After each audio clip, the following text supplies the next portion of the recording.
सभी दोस्तों को नमस्कार। मैं आपका दोस्त आर्यन राज जौनपुरिया। दोस्तों, भोजपुरी के मशहूर हीरोइन आकांक्षा दुबे अब इस दुनिया में नहीं रही। दोस्तों, उन्होंने अपने पीछे कितने करोड़ की संपत्ति छोड़ गई, आइए आज उन्हीं के बारे में बात करेंगे। दोस्तों, अगर आकांक्षा दुबे की बात करें तो आकांक्षा दुबे का जन्म 21 अक्टूबर 1999 को उत्तर प्रदेश के मिर्जापुर जिले में हुआ था। जी हाँ दोस्तों, इसके बाद अभिनेत्री ने भोजपुरी फिल्म इंडस्ट्री में कदम रखा और एक से बढ़कर एक भोजपुरी गाने और फिल्म में काम किया।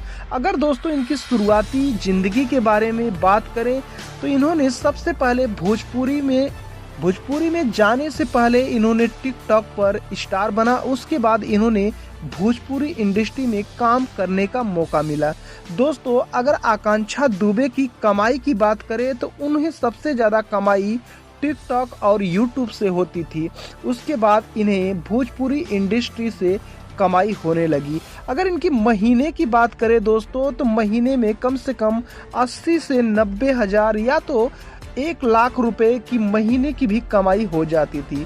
अगर दोस्तों इनकी टोटल इनकम की बात करें कि इन्होंने अभी तक कितने रुपए इकट्ठा किए और कितने इनका बैंक बैलेंस है, तो दोस्तों आकांक्षा दुबे की कुल संपत्ति की बात करें तो इनकी कुल संपत्ति 60 से 70 लाख रुपए है। दोस्तों, आकांक्षा दुबे की ज़्यादातर कमाई यूट्यूब, इंस्टाग्राम और भोजपुरी इंडस्ट्री से होती थी, क्योंकि अभी ये उभरती हुई सितारे थी। दोस्तों, आकांक्षा दुबे के जाने के बाद इनके परिवार बहुत सदमे में है। दोस्तों, आकांक्षा दुबे के बारे में आपको क्या कहना है, कमेंट बॉक्स में ज़रूर बताएं। पहली बार इस चैनल पे आए हैं तो चैनल को सब्सक्राइब जरूर करें।